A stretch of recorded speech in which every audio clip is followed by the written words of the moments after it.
Hey creatives, and welcome to True Talk Thursday. If we have never met, my name is Kim and I'm a creative freelancer with a passion for film and the written word. And if we have met, welcome back. And on today's True Talk Thursday, we're talking procrastination. Ugh, let's get started.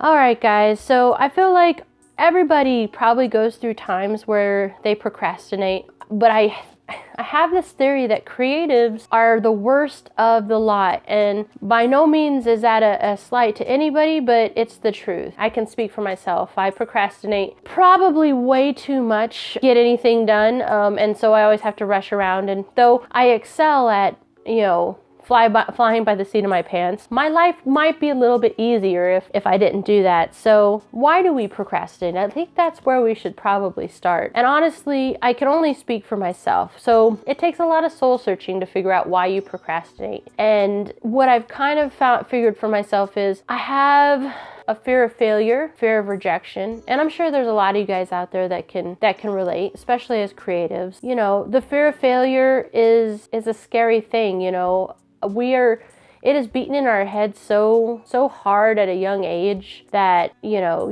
need to be successful. You need to be successful. Failure is not success. And I think I disagree with that. I think if you're not failing, you're not trying, right? And I don't know who said that. I want to attribute it to Gary Vaynerchuk, but I can't be sure. But someone told me, or I heard somewhere, that if you're not failing, you're not trying, right? So you can't be successful without failure. And I think as I get older, I think I realize that a lot more. I think a lot of the decisions that I've not made, that I've procrastinated in doing, that I've just simply ran away from, was because I was afraid to fail. And it's a lot easier to fail when you're younger, so as you get older, it's a little harder to combat, right? So somehow this whole conversation started being about failure. And that's not really what it's about. But I think part of procrastination is the fear of failure. Like, if I don't do it, I can't fail, right? So I'll just put it off till tomorrow. Oh, you know what? This and this came up. You know what? I'll wait another week and I can do it then. So I suffer from this a lot, especially right now, planning my big trip and trying to launch a whole new second career, a whole new second life, really, if I think about it. So I suffer from that a lot. And then the other thing is a fear of rejection. And so I think rejection and failure are two different things. Failure is when things don't quite go the right way. Rejection was someone tells you that you are wrong, that you don't belong here, that no one likes you, whatever it may be. That sounded a little kindergartenish, but that's kind of the case. So fear of rejection, all of us creatives in particular, that's who I'm addressing right now, want to be liked, right? We want we've poured everything we have into this, and we want it to be loved as much as we love it. And so when there's a thought in our mind that says, hey, you know what? There's going to be people that may not like this. They're going to reject this. They're going to reject you. They're going to reject you for the quality of your content. They're going to reject you for your writing, for your story, for the way you look, for the way you act, for the way you talk. Maybe we just shouldn't do it. Let's just put it off. Let's research or look into things more, and then we can start doing it, right? So those are the two big things that cause me to procrastinate. And so, it takes a lot of it takes a lot of coercing myself to not procrastinate, to just jump up and go do it. I really admire people that just say, you know what? I'm going to do this. I'm going to go do it. And I've really worked hard this last year to try to get there. And I'm sure there's something in your life you guys have worked hard to do. So I thought, let's talk about a couple ways we can stop from procrastinating, right? I think procrastination is a dream killer. That's the way I'm going to put it. Procrastination is a dream killer. So a couple of things that I do to keep me from procrastinating, and it works 95% of the time, I'll say. And that is, the first one is I break everything into smaller tasks. And I think I said something like this when we talked about refocusing. And this goes for procrastination too, because part of the reason I procrastinate, and I'm sure like I said, you guys, some of you guys out there can, relate, is because I say I want to do this big goal, right? And it's so big and it's so daunting and I'm never going to get it done. I'll just put it off till tomorrow. Oh, it's going to take way too much time. I'm never going to get it finished. I'll just put it off to next week. You know what? I don't like starting in the middle week. Let me move it to Sunday. We're just going to start at the beginning of the week. So I've found, and through going through this whole little process of building, getting ready for this trip that is so massive and so exciting, I just broke things up into smaller little things. And yeah, I still procrastinate on some things. I still have to book my hotel room for the first week, but I bought the plane tickets, right? So little tasks, I think those are important. And the little tasks you complete will lead to the big one, and then it won't feel like you're procrastinating because you're working on something a little bit every day. So the first tip for me would be take that big goal you have and break it up into the smallest, the most minutest tasks you can get it, because it's going to be a lot easier for you to just go ahead and plow that out and not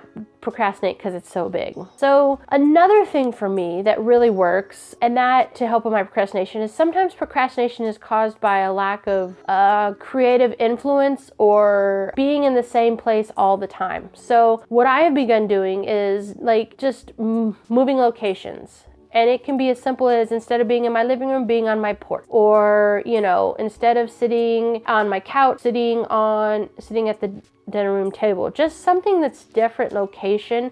If you can get out of your house or out of your apartment or out of wherever you work, that's super helpful too. Sometimes the reason we procrastinate, at least for myself, is because I get stuck. And so it's better to not do anything to move forward blindly, is kind of how I look.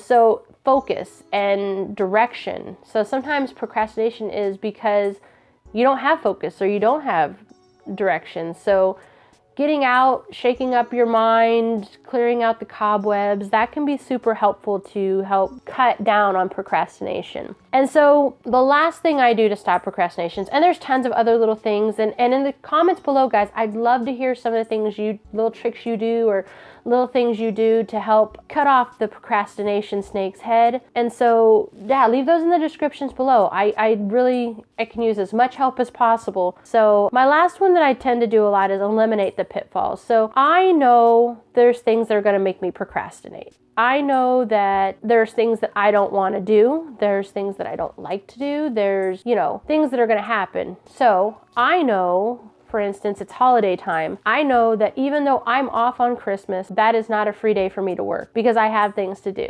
right? So that's kind of an elimination of pitfalls, like knowing ahead of time that there are days that are off limits, right? A second thing for eliminate pitfalls is the things that cause you to procrastinate. And they're often things that cause you to lose focus. And we've discussed this. Social media, TV, it's harsh, but friends. So these are all pitfalls because you know that you're going to push stuff off to go out with a friend. You're going to push stuff off if you start playing on social media and all of a sudden you've lost 2 hours.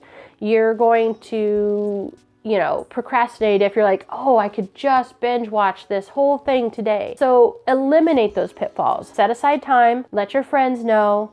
Say, hey, you know what, if you guys want to hang out, that's awesome. I want to see you guys. Can we make sure we schedule a week out so that I can plan what I'm doing, so that if I had something to do that day, I'm like, oh, you know what, I'm going to go out with Betty Sue instead of, edit this piece. It just kind of came up and I think it's great. I'll just push this off till tomorrow. Because the minute you say I'll just push this off till whenever, it's going to be a while before you get it done. Most often. So guys, that's kind of my thing on procrastination. I know that especially creatives, we all suffer from it. If you're anything like me, I'm almost like, that bright shiny thing, or the dog Doug in Up, squirrel. So anything can cause me to procrastinate and lose focus. So I hope this helped you guys out. If it did, go ahead and leave me in the comments below. Like I said, anything you do to stop procrastination, and let's just open up a dialogue and have a great conversation. And guys, that's it for today. Thanks for tuning in to True Talk Thursday. If you like this, go ahead and give it a thumbs up.